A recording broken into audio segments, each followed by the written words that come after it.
Sentire Media. Oh, hello, my friends. Quick announcement. A New Life in Italy 2025 is officially open, but only for 1 week. So if you're serious about moving to Italy or even just curious about how to do it, this is your chance to get the guidance, the support, and the community that you need to make it happen. Doors close September the 17th and will not open again for another year. So now, my friends, is the time. Join now at smartmoveitaly.com, and I hope to see you inside. Well, hello there, and welcome back to another episode of A New Life in Italy. I'm your host, Samantha Wilson, and we just wrapped up this year's Move to Italy Bootcamp, and wow, what an incredible 3 days. I mean, thousands of you showed up. You asked amazing questions, shared your stories in the chat, your fears, your hopes, and it honestly reminded me why I do what I do and how lucky I am. Because moving to Italy isn't just about forms and bureaucracy and all of those logistics. It's really about creating a new life, a life that you want to live here in Italy. And when I picture that, it's not always spreadsheets and checklists.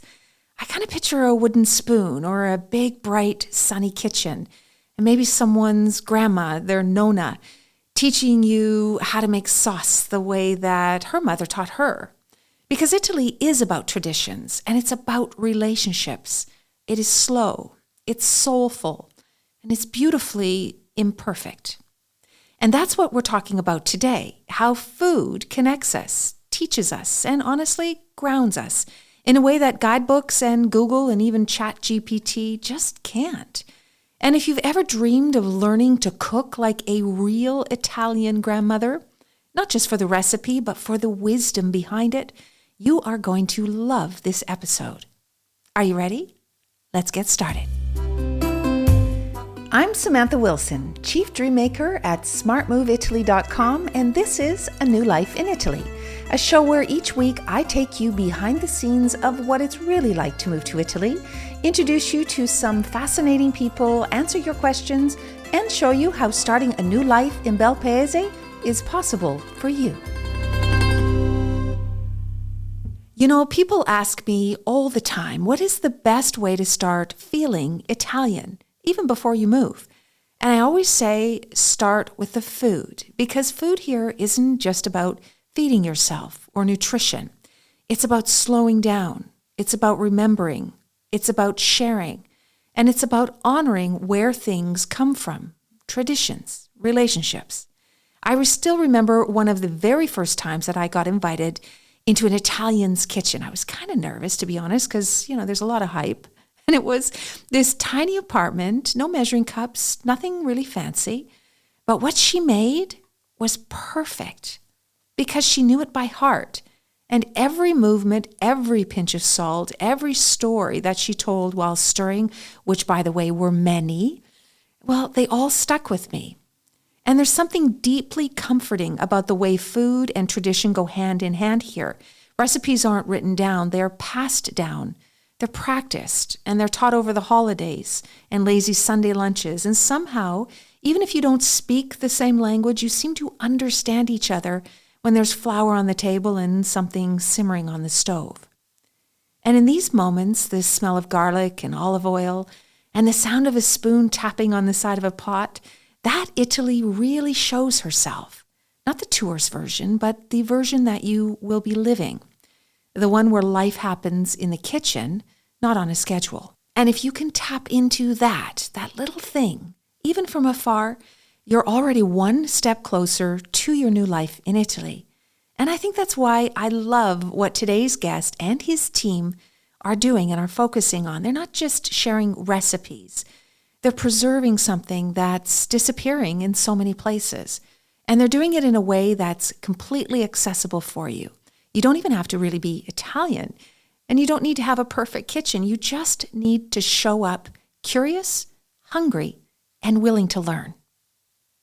Well, I am so excited to have Teo on the show today. He is one of the co-founders of Cook with Anana. And if you're wondering what is Anana, well, in Italian, Nonna means grandmother. And that's exactly who this platform is built around. So Teo and his partner, Blake, have created something I think is really kind of special. They travel all over Italy, meeting real Italian grandmothers, and they capture their recipes. But it's not just about the food, although that's a big part of it. They actually film these incredible cooking lessons right in the kitchens where these dishes have been made for generations. And along the way, you get to hear their stories, their traditions, their little kitchen secrets. It's kind of like stepping into their world. And it's not really over polished or overproduced, it's real. And they're real people with real food and a real connection to the Italian culture. And this platform itself is beautifully done, by the way. That's how I found it. It just ended up on my feed in Instagram, and I knew I had to just reach out to them. And what I love most is about how regional and rooted it all is. So they aren't celebrity chefs in here, my friends. These are grandmothers who cook better than most Michelin star kitchens. Honestly, I think they do. Well, Tio, I think that I'm hopefully that is, increased their appetite, the listeners' appetite. I'm so happy to have you today. I have so many questions for you. Well, thank you so much for having me. And you could not have said it any better. That was spot on. Oh, perfect. Okay, so in your words now, tell us how Cook with Anana began.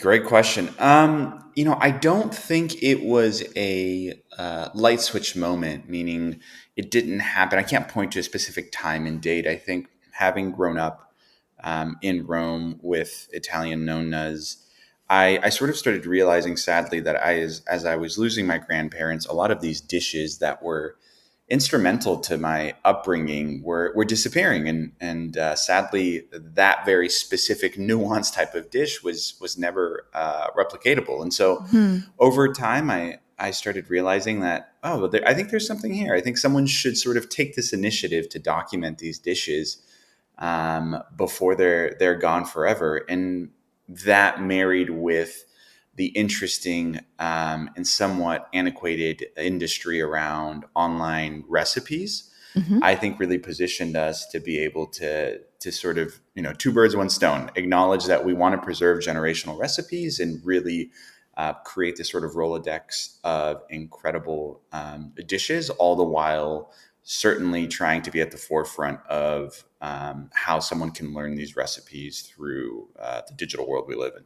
Right. Well, I think that's a great point. I think that it can be, hand in hand, but what's I think so obvious in yours is that these are real people and with Mm, incredible stories. And anybody who's been to Italy and knows what a real home cooked meal, not the yeah, osteria that you're in the middle of Florence, but a right. real home cooked meal is, there's a huge difference. Yeah. Yeah. And you said it so well. I mean, arguably rival Michelin star, if not better than Michelin star. I think their food, when a Nonna cooks it, is so much more approachable. And that was a big driver in wanting to build this, which I think the challenge with fine dining at times is the whole experience is incredible, but it's not very relatable. You don't walk home and say, "Oh, I want to learn how to try to make this dish or Hmm. this dessert that I had," because it's an artist, and an artist is hard to replicate. Whereas these Italian grandmothers, and really grandmothers at large, make these dishes oftentimes with the same ingredients that we find in our own kitchens, techniques that aren't perfect. The big joke that we always talked about is if you watch Gordon Ramsay dice an onion and you watch a Nonna dice an onion, you're much closer to a Nonna dicing an onion. Or they use the nonas use those little, you can buy them in the little cheap dollar kind of Yeah, stores here. precisely. Those little Precisely. everyone, all of them use that. They use those little rubber Precisely. plastic ones, not these big super knives. Yeah. Yeah, They and so seem it just tremendous. makes it very approachable, and oftentimes at the end of these filming sessions, we get to sit with these nonas, and they feed us all the incredible food that they just cooked. Mm. And you taste this food, and it's out of this world. It's exquisite, and you're like, this is something that I want to try to now go make at home. And Yeah. so that's something that we're excited to get more people on board with. Right. And these are recipes that you can't find online. Correct. These women do Yeah. not probably use the internet, let alone are they going to Yeah. post any of the recipes. So it's super unique as well. And, Yeah, and special. there's it's so well said. It's so interesting because I think there's sort of recipes fall on a spectrum of completely unknown, new to the world, and maybe more well known, more mainstream, but albeit there's the nuances of every single grandmother. And so Hmm. we have a lot of dishes from Sardinia, for example, that when we Hmm. went and filmed, we sadly realized we couldn't even put on the platform because you can't find these ingredients Yeah. outside of Sardinia. Yeah. And so Yeah. we turned those more into sort of content that we could share with the world and to preserve them from a digital standpoint, but hard to put on a website because no one could go replicate those. But even something maybe as the more typical mainstream dishes of carbonara, pesto, amatriciana, these are things that because of the commercial sense of it, they really more or less taste the same anywhere you go in Italy. And that's such an injustice to the regional flavors that every place in Mm. Italy has. Well, And so yeah, and you see that difference. I agree with you, and I think that's what I find is interesting about what you're doing too, is because you're going all over Italy. Yeah. Where have you been? So, what regions have you been to? Yeah, so we started somewhat recently. So we've only been to 7 of the 20 regions, Mm. heavily concentrated in sort of Tuscany, Lazio, Umbria in the center, and then down south we've done Campania, Basilicata, Sardinia. We're missing a lot of the north, Right. and so that's something that we're excited to roll out because you know this so well. But again, every region in Italy has such a complex history Yeah. and such a unique food history as well that comes with it. For sure, and then of course the recipes and the style of eating, when Yes. they eat, even just the Yes. culture around food Mm. in every region is completely different. In the Hmm. north, which I'm sure you're going to be showing soon enough, the north is very German, Hmm. Austrian, white kind of Hmm. like comforty kind of food. And of course, I just got back from Sardinia, so I think I know what kind of recipes you're talking about. But that's the point, right? Is to share the knowledge and the stories and the culture with the, I guess, the members of your website, Yeah. but to also make sure that they can have the results that they're seeing online, so that Yeah. that what they're going to be learning is really something they can do themselves.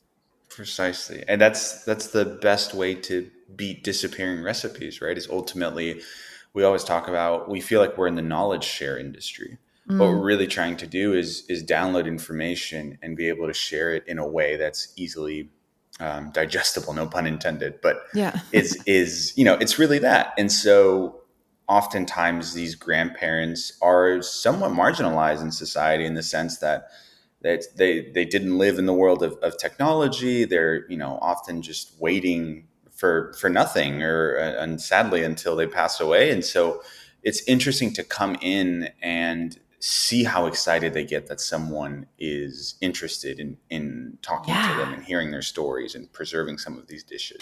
So this summer, when I was in Sardinia, there was an article about this old Nonna who lives in this little tiny village. I can't remember the name of it, in the middle of Sardinia. So this is Mm. very rural, right? Not Mm, what yeah. most people think of. And she still wore the traditional costume, which is all black with the veil and all of these things. And she became so famous; it almost went viral. So she was having all of these people constantly, showing up in this little town trying to take her picture. And Mm. I think what she was trying to say to people, or what she was trying to do, was to um, use that notoriety as a way to understand the culture and the place. And I think that what you're doing, what I got from your platform, was that you're using food as this vehicle to not only teach Precisely. people about food and how to make this amazing food that they had maybe on their vacation or saw, but actually to connect them with the land. Yeah. Yeah. Yeah. Exactly. And it's interesting because for us it's multiple layers here where I'm again born and raised in Italy but have spent the better half of almost 20 years of my life now in the States. And so we did build this predominantly for an American audience. We're Hmm. realizing now the appetite is universal, which is really interesting.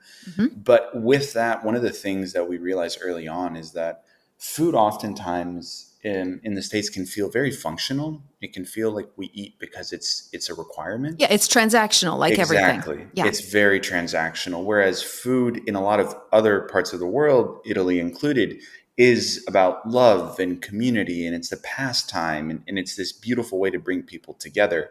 add another layer of it, which is it's not just about the food, it's about the quality of the food. This idea of a kilometer zero that you hear Mm. spoken very much about in Italy, which is And it's not knowing, really a thing here. yeah, It's right, kind of, well, exactly. yeah, that's where I'm Knowing where the eating. food comes from. Yeah, that's It right. comes from theoretically within a radius of a kilometer or Yeah. two. And so all of this kind of is a hard challenge to try to solve unanimously just through a website. Mm. But we're certainly trying to take the first step in not only preserving these recipes, but making you realize that a lot of these incredible recipes aren't that challenging to make. These nonas aren't making these overly complex art pieces, right? Yeah. Because they have to do it every day. And so it's fun to, yeah, it's fun to sort of check off a series of boxes while you're Right. building this company. And Italian food is fairly simple food. It's Yes, all about yes, the yeah, ingredients. Yeah. So, very okay, let's much. talk about that. Tell me about your favorite. This is going to be a Oh, hard question. I was Okay. dreading this I'm not question. going to say, I'm not, okay, not a favorite one, but tell me about your most memorable Nona. There's so many. First of all, I feel like they're all incredible in their own ways.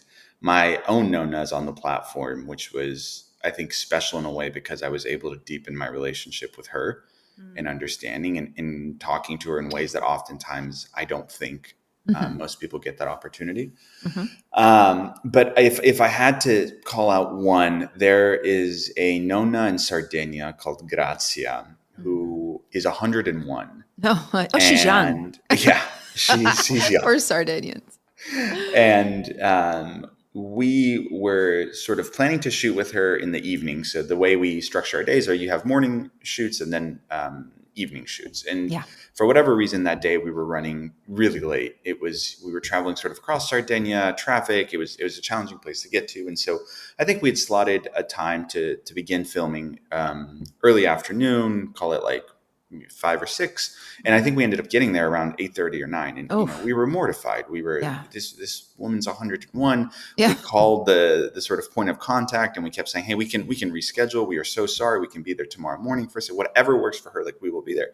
And she was really adamant about no, like I want to do this tonight. And so we sort of thought maybe she was already, she had something to do tomorrow or whatever it was. And we get there and she greeted us with nothing but the warmest smile. She was so excited. And it was this Ah, eagerness for her to jump in, which just, warms your heart because yeah. you are realizing that they are just as happy that you're there again, capturing some of this Yeah. content. And then she cooked this dish, which we have now shared on our socials, and it's been interesting to see a lot of people ask what it is. Which one? It's called zuppola de caggio, Oh, okay. which is a mixture of like fresh cheese. So she used like a ricotta, Hmm. and then it's green beans and I think some white onion, and then you fry it, and it's Yeah. these little balls that you fry, and they are delicious, and so the whole experience was really unique. Yeah. And Yeah. she was just such an incredible nonna.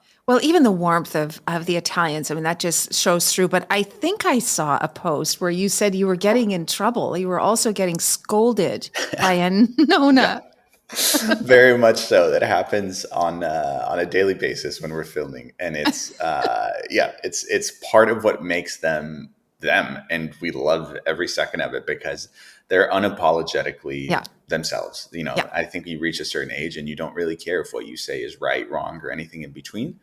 And it just happens to be that as long as you don't take it personally, then it's funny, You just go and with it. you Yeah. just go You with the just get flow. used to Yeah, being yelled at by, yeah, yeah, precisely. Italian grandmothers. They don't care, and grandfathers. Okay. So I love it. And I saw that post from your Insta, which I thought was actually, I think maybe that's the first one that I saw, and it just resonated with me. It was Mm. so sweet. So, how many Nonas do you have on your platform now? Yeah, we are sitting at 30, like Wow. 839. We have another 10 or 11 that we'll be rolling out over the next 3 months. Amazing. But yeah, a big part of what we're trying to do is not go to one Nona's house and film one dish with her. We're really keen on trying to capture a series of different dishes from an individual Nonna. And so Oh, some of our Nonas have perfect. 14, 15 dishes, some have three. Yeah. But yeah, And when you say that some have these dishes, these are what they're known for or what they're the most proud of. That's a really good question. We tend to ask what, like, if you had to identify with a series of dishes, let's lead with those. So I think it's what they're most proud of. Mm, Because there are some, it's funny, as of late, there's one grandma specifically that we filmed. We're on dish 16, I believe now, or 17. hmm. And one day we showed up, and, there's some pre-production. We talk about what the dish is, just so we know what we're walking into. And she comes in and makes this dish that's like, honestly, very un-Italian Hmm. by a lot of standards. Hmm. But we sort of sat down and talked to her, and we're curious as to why she felt like this was such a dish. And you realize, oh wait, this is actually rooted in her identity and her history and her Yeah. understanding of post World War II realizations of scarcity. And so it's interesting because you're like, it may not be the picturesque Italian dish that most people associate with that cuisine, Yeah. but it is certainly something that's very true to her identity. And so that's an interesting I conversation. really like that because, I think that Italy, as you know, it's a brand in Yeah. itself. And people have a lot of ideas of what to expect. And there's a lot of cliche stuff happening, which Yeah. is, that's what I noticed about yours. It really felt super real. It Yeah. doesn't fall into those cliches.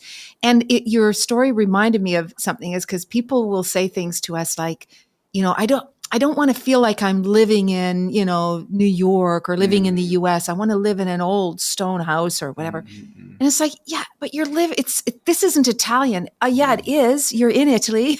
Yeah. It was cooked by an Italian. It's just not your idea, your cliche of what you think Italy is, because, what you've just described is it's what she is. And she's Yeah. Italian and she has a past and a history that she's sharing with you. Same thing. And Samantha, you said it so, yeah, so accurately. And also, I'll add a layer to that, which is, one of the interesting conversations we had early on, and something I certainly felt spending I would spend 9 months out of the year in the States, and then I would go home for the 3 months of summer to Rome, was realizing early on that Italian food in the States is really seen as a luxurious experience. It tends to be more sort of fine dining, Mm-hmm. where in Italy that's not the case. Obviously, we have great restaurants and sort of more uppity places, Mm-hmm. but true Italian food is so much about large portions and very economical, Yeah, especially in the South. Yeah. especially in the South. Yeah. Absolutely. And so Yeah. it's interesting to also try to channel some of that truth into what we're doing around the reality that, like, these are ingredients that aren't expensive to buy. These are Yeah. dishes that aren't expensive to put together. Yeah. And so, yeah, And there's a we'll see how reason and that a develops. history for why the food is Exactly. cooked that way, which is what you talk about on Yeah. your show. So tell the audience about everything, about how they can join, what they get, Yeah. what they're, all of it. Let us know. Yeah. So the Cook with Anana is a website, first and foremost, which is trying to do exactly everything that we have talked about. If you are able to join, it is $5 a month. With that, you get access to all of the recipes on the platform. And additionally, every Nonna has their own profile page. So you get to watch an interview with the Nonas, you get to read their stories, you get to see all the dishes that they've composed. And it's very much a living and breathing Mm. page, in the sense that it gets obviously updated with every recipe that the Nonna Oh, ads. nice. Yeah. And yeah, the goal is, just to continue building this Rolodex, and obviously very focalized on Italy at the moment, Yeah. and will be for the foreseeable future. But we are excited eventually to be able to expand this outside of Italy as Yeah. well, because nonas or grandmothers are Everywhere. They're the international. history. Yeah. They're Exactly. yeah, they can bring to it. And then and you can watch like cook along on the videos. Yeah, so there's every recipe has a video section, which is very straightforward. Has all the ingredients that you need, a little bit of the history of the dish, the recipe roots is what we call it.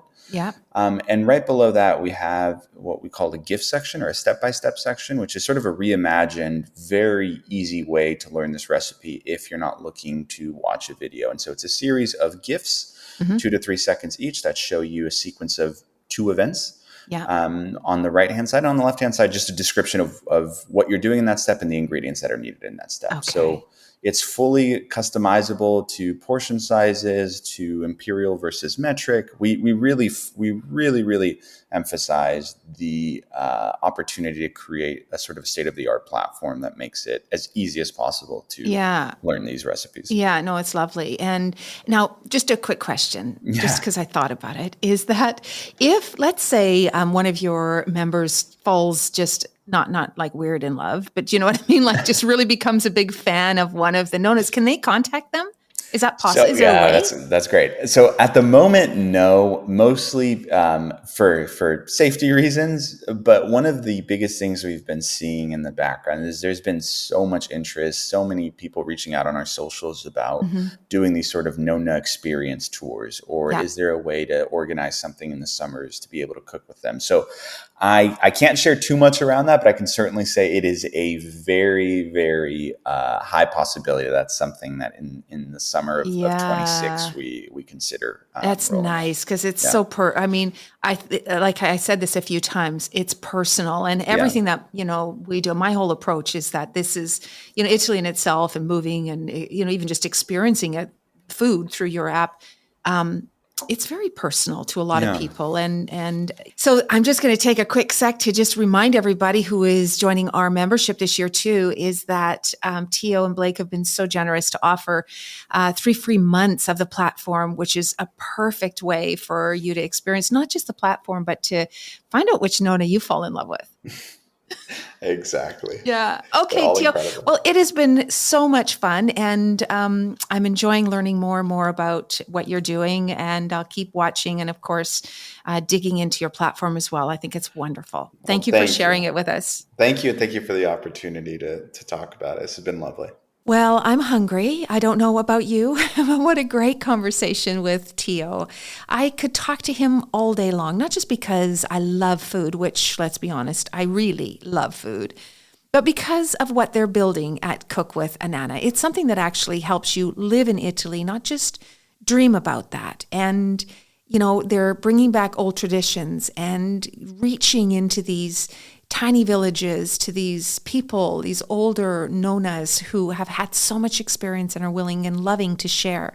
And I really want all of that for you, which is exactly why I want to also mention that if you're part of this year's New Life in Italy, you get 3 free months of cooking with a nonna. 3 months free, no strings attached, no upsell, nothing. Just real Italian kitchens, real nonnas, and real food and real stories. So if you haven't joined yet, or if you're still figuring out how to make the dream of Italy actually work, head over to our website at smartmoveitaly.com because the doors are open right now for our private membership and community, A New Life in Italy 2025. But it's only open for a few days. We only open this membership once a year, only for about a week right after the boot camp, and then we close it again for another year. Whether you are at the learning stage or are already here in Italy and settling in, this private community is exactly where you will want to be. So if you want to join us this year, find out more how to do that, go to www.smartmoveitaly.com. I hope to see you inside this year in A New Life in Italy.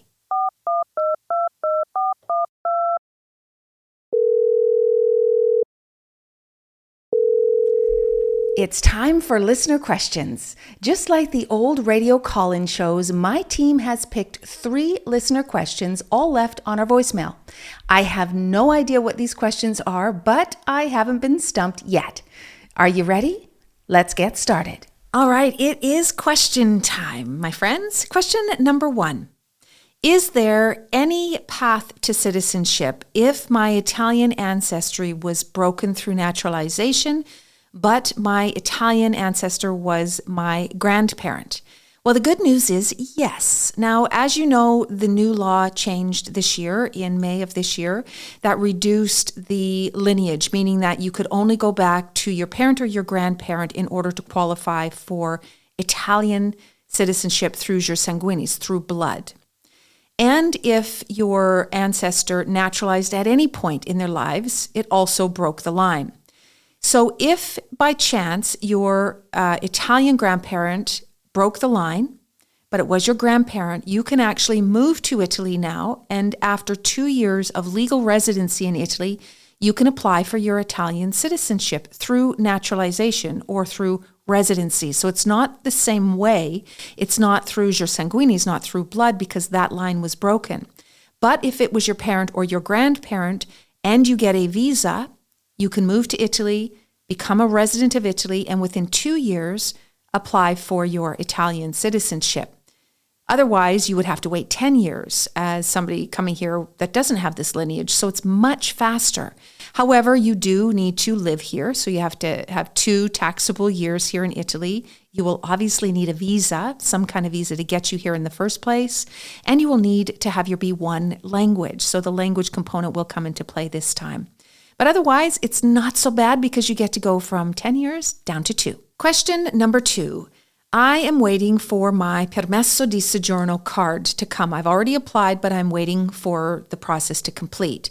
Can I travel freely around the European Union while I am waiting? Well, the answer is no. Now, yes and no. So the European Union isn't all the Schengen zone. So these are 2 different things. For example, the UK is in Europe, but it is not part of the Schengen. So while you are waiting for your permesso di soggiorno, you cannot travel in any other Schengen countries. And there are 29 Schengen countries now. So you cannot travel in any of those until you get your permesso di soggiorno, your official card, because you will be an overstay in those other countries. And then once you do get your card, when you're traveling in other Schengen countries, remember you still only have 90 days out of a 180-day period in order to travel. So your base is just moved from your home country to Italy, and those rules will still apply. Now, you can travel to other parts of the European Union outside of the Schengen, like the UK, for example. You could travel into the UK because there's no Schengen zone and stay there. It doesn't matter. And then come back directly into Italy. It's very important that you do not stop in any other Schengen country. Okay, question number 3. If I plan on spending 3 to 4 months a year in Italy, particularly Tuscany or Umbria, is there any tips on finding rentals? All right, so 3 to 4 months a year, depending on your nationality, you will only be able to spend 90 days at a time, 90 days in, 90 days out, unless you are European or you are Italian. So let's assume that you are from North America and you can only spend 90 days at a time. So tips on finding rentals, these are all short-term rentals that you'll be looking for, and depending on the time of year, they can be a little bit hard to find in such a lot of time, like a block of 3 months in a row. So my tip to you is, especially in parts of Italy like Tuscany, which is very popular, book way in advance so you can get those 3 months in a row if you want to stay in one home base. Otherwise, you might want to consider getting a long-term rental, which is at least a 1-year lease, a transitorio lease, and it'll be a lot less. It can be a little challenging, and you'll have to pay deposits and commissions and things like that, but sometimes it all washes out at the end, and the amount that you're paying for a short-term rental sometimes can be spread out, and actually it could be available for the whole year for you if you decide to come back again for a few weeks here and there, make it like your second home in Italy. So the cost of a long-term rental could perhaps be about the same as high season 3 months in Tuscany. So that's another option to help you find a rental for your shorter middle term stay in Italy. Well, that's all for this week's episode. Thank you for listening. If you have any questions about visas, citizenship, property, and really anything about moving to Italy that you would like me to answer in an upcoming episode, please feel free to send us a voicemail at our website at smartmoveitaly.com/podcast, or just click on the links in the show notes. Thanks again for listening, and remember, you can find all of the resources and the links to the people and the places that I mentioned in this episode inside the show notes. Ciao for now.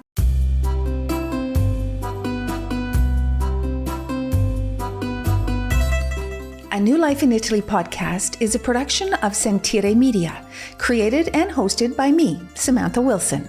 Production by London Nero, and with special thanks to Ali Frothingham, Sophia Pisana, and the entire team at Sentire.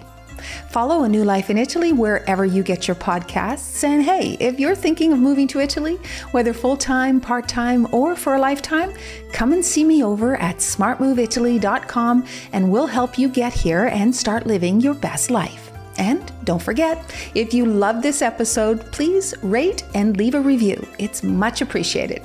I can't wait to meet up with you again next week, same time, same place.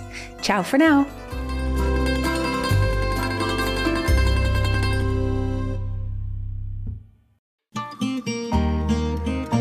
Sentire Media. Oh, hello, my friends. Quick announcement. A New Life in Italy 2025 is officially open, but only for 1 week.